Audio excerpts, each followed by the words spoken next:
Okay, so today we're diving into something a little bit different. Sun Tzu's The Art of War. Yeah.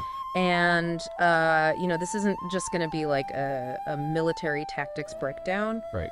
We're really interested in kind of pulling out what you got out of reading it, which is how this book is surprisingly relevant to so many different challenges that we face in everyday life.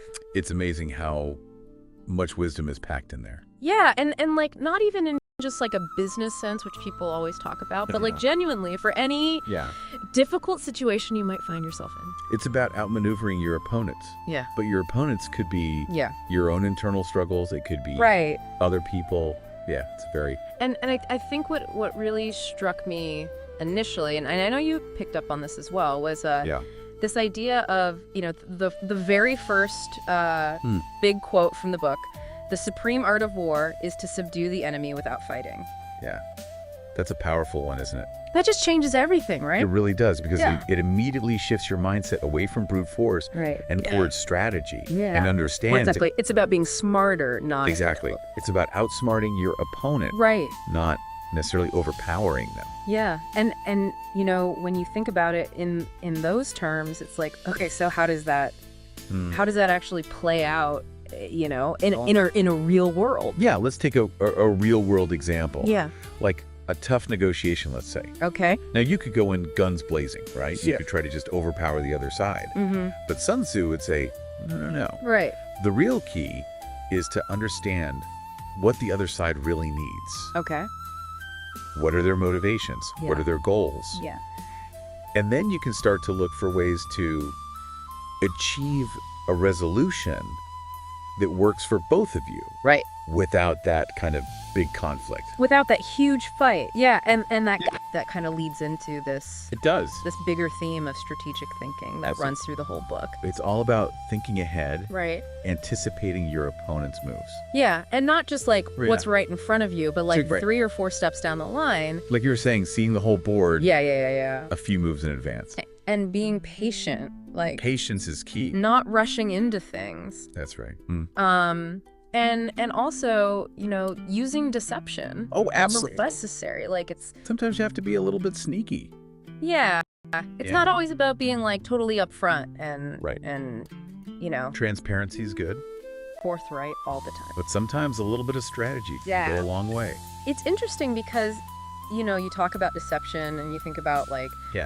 spying and all that stuff, but it's like you can apply that to something like research, which is something that you're really passionate about. It's all about gathering intelligence before you go into any kind of battle, whether it's a literal battle or a metaphorical battle. Or just like an intellectual debate. Exactly. You need to know what you're dealing with. Yeah. You need to understand the landscape. Understand all the different pieces. Yeah. The players. And speaking of taking action, there was another quote that really resonated with me, which was, "Opportunities multiply as they're seized." Ooh, that's a good one. And I think we've all had that experience where we hesitate, we're not sure, and then an opportunity... You snooze, you lose. Yeah, and it's gone. That's right. And then you kind of kick yourself later, but it's also kind of like a hopeful... Oh, it is. ...as well. It's empowering. Yeah. It's saying you have the power if you take that to create your own opportunities. The first step by taking action. It opens up more possibilities. Exactly. One of the other things that you really highlighted were the 5 essentials. The 5 essentials for victory. For victory, yeah. Which is the way the seasons, the terrain leadership and management. And on the surface, that sounds very military-esque. It sounds very battlefieldy. Yeah, but actually, it's like... But it's not... Really good. It's so much more than that. Framework. It's a framework for life. Yeah. And how did you sort of interpret each of those? Well, I think of the way as your core principles. Okay. What do you stand for? What are your values?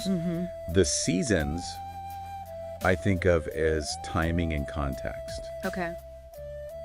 There's a right time for everything. Right. And you need to be aware of the circumstances that you're operating in. The context, yeah. The terrain, I think of as resources and environment. Okay. What do you have to work with? Yeah. What are the limitations? What are your strengths and weaknesses? Yes. Leadership, I think of as vision. Okay. Where are you going? What are you trying to achieve? Mm-hmm. And management, I think of as the nuts and bolts. Okay. How are you going to actually get things done? Right. The practicalities of it all. The execution, yeah. Yeah. There was one more line that really kind of stuck with me, which was, when you surround an army, leave an outlet free. Oh, yeah, that's a haunting one, isn't it? Yeah, and it's kind of ambiguous. I wasn't sure. It is. And I think that's part of its Purely strategic? Yeah. Or whether there was some element of, right, like, mercy or something in there. Well, on a purely strategic level, it makes sense, right? Because if you completely corner an enemy, they've got nothing to lose. They have nothing to lose. Right. They're going to fight like cornered animals. So you're actually making it more dangerous for yourself. Exactly. So giving them a way out, No. even if there's a calculated way out, leaving an opening. And sometimes lead to a less destructive outcome. But then there's also this But there's also this deeper level. psychological aspect to it as well. Yeah, the psychology of conflict. Right. It's fascinating. And I guess the question is like, what does that outlet look like Exactly. in a situation that's not a literal war? What's the metaphorical outlet? Yeah, like if you're in your own conflict with someone, or internal battles. even, an internal struggle with yourself, what is that outlet? It's a question worth pondering. Yeah. But ultimately, the big takeaway for me, and I think you articulated this really well, was that this book is not just for It's not just for generals. generals. It's like a toolkit for anyone. It's for anyone who faces challenges. who's facing any kind of big or potential- small, personal, professional. Yeah, and it's Internal, external. almost like holding up a mirror to yourself It's a mirror to your own strategies and how you're and a way to see things from Yeah. a new perspective. Yeah. I think that's the real beauty of Sun Tzu. Yeah, and even if you don't agree with everything he says, it's like Right. it forces you to It makes you think. think about those things It challenges your assumptions. in a different way. And that's always a good thing. Yeah, so as you go about your day Yes. today, think about a challenge Mm. that you're facing right now.